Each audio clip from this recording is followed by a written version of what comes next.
Temanku ingin menjadi ketum.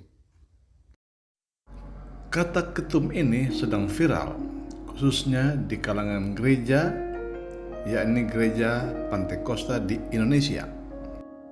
Karena gereja ini tiap 5 tahun sekali melakukan perhelatan akbar untuk memilih ketua umum Majelis Pusat Gereja Pantekosta di Indonesia.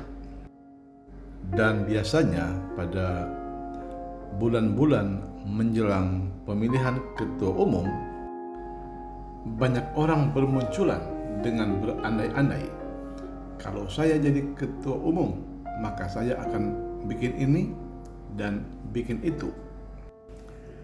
Seorang teman berkata, kalau saya jadi ketua umum, saya akan mendirikan rumah sakit. Ada juga, kalau saya jadi ketua umum, saya akan mendirikan universitas. Tentu tidak salah untuk hal-hal seperti itu, menyumbangkan pikiran-pikiran untuk kemajuan sebuah organisasi, itu hal yang sangat mulia. Tetapi mari kita kaji, apakah gereja Pantekosta di Indonesia memiliki visi ke arah sana? Apakah gereja ini memiliki visi untuk mendirikan rumah sakit atau mendirikan universitas? Apakah teman saya yang ingin menjadi ketum ini memiliki kapasitas dan kapabilitas untuk melaksanakan apa yang dia inginkan? Merujuk pada ADART GPDI, ternyata GPDI tidak memiliki visi untuk mendirikan rumah sakit ataupun perguruan tinggi.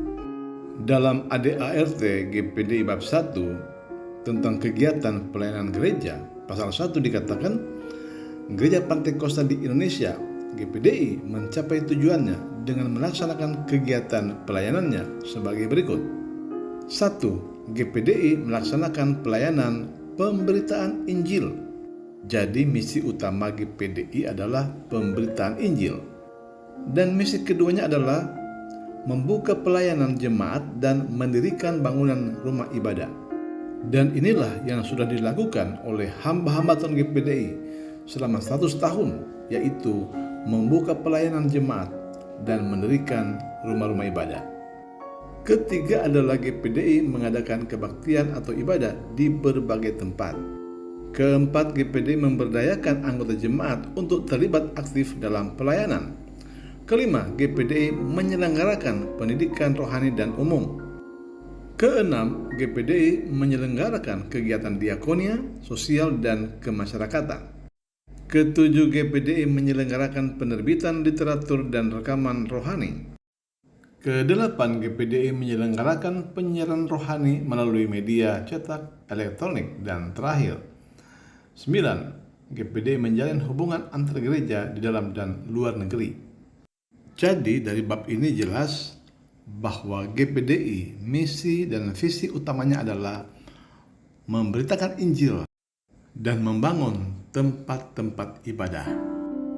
Tentu saja ada begitu banyak gereja-gereja GPDI yang mendirikan sekolah umum, baik itu tingkat PAUD, TK, SD, SMP, dan SMA.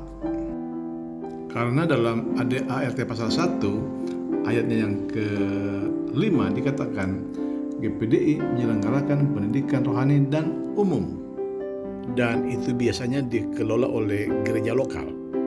Demikian halnya dengan peluang untuk mendirikan universitas. Pasal 4 ayat yang ketiga, di sana dikatakan bahwa GPDI mengupayakan peningkatan kecerdasan bangsa dengan berpartisipasi dalam kegiatan pendidikan formal dan non-formal, dengan menyelenggarakan pendidikan taman kanak-kanak sampai dengan perguruan tinggi. Jadi peluang untuk mendirikan universitas itu sebenarnya ada dan didukung oleh ADART. Tetapi itu bukanlah misi utama dari GPDI. Teman saya yang mau jadi ketum harus melakukan kajian SWOT analisis untuk mendirikan sebuah perguruan tinggi. Strengths, weaknesses, opportunities, dan threats atau kekuatan, kelemahan, peluang, dan ancaman. Berapa kekuatan atau modal yang dimiliki GPDI untuk mendirikan sebuah perguruan tinggi? Perlu ada tim khusus untuk melakukan kajian ini. Kelemahan kita mungkin kita belum mempunyai SDM yang memadai untuk mendirikan sebuah perguruan tinggi. Opportunities, seberapa besarkah peluang dari universitas ini untuk menarik calon mahasiswa? Untuk meminimalisir threats atau ancaman yang dihadapi, tentu saja universitas ini harus dibangun di sebuah daerah yang mayoritas Kristen. Mendirikan sebuah lembaga yang berskala besar, kalau hitung-hitungannya kurang cermat, akan berakibat kebangkrutan yang fatal. Sebagai perbandingan, Universitas Kristen Indonesia UKI Cawang Jakarta yang berdiri sejak tahun 1953 bukan didirikan oleh satu sinode gereja, melainkan 89 sinode gereja yang tergabung dalam PGI, Persekutuan Gereja-Gereja di Indonesia, dahulu kala bernama DGI, Dewan Gereja Indonesia. Di bawah naungan PGI lahirlah Universitas Kristen Indonesia Cawang Jakarta. Sementara GPDI hanya dengan satu sinode, mampukah mendirikan perguruan tinggi dalam naungan Majelis Pusat GPDI? Tentu saja ini hanyalah sebuah perbandingan bahwa di kemudian hari bukan tidak mungkin GPDI akan memiliki sebuah perguruan tinggi.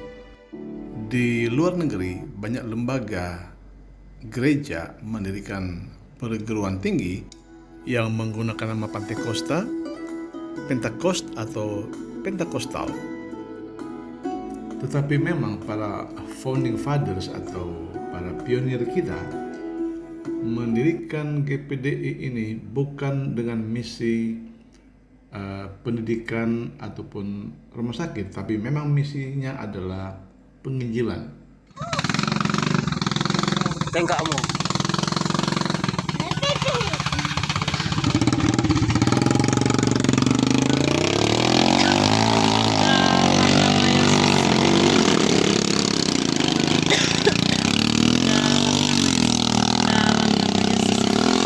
Haleluya.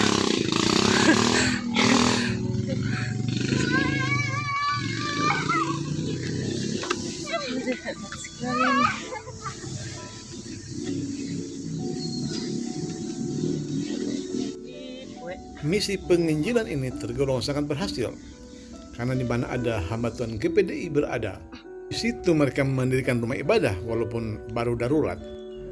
Hamba-hamba Tuhan GPDI dianggap sangat militan di dalam membuka ladang-ladang baru. Hamba Tuhan GPDI berani menerobos daerah-daerah rawan, desa-desa, hutan-hutan, bahkan dimanapun ada manusia, mereka dapat pergi ke sana untuk memberitakan Injil. Dalam usianya yang ke-100, GPDI diperkirakan telah memiliki 20.000 sidang jemaat atau gereja, baik yang berskala besar, sedang, kecil, di kota, di desa, di Indonesia sampai ke luar negeri. Hanya bermodalkan Alkitab dan doa, mereka dapat pergi kemana saja untuk dapat memberitakan Injil. Dan temanku mengurungkan niatnya untuk menjadi ketum. Dia bilang ingin menjadi gembala sidang saja.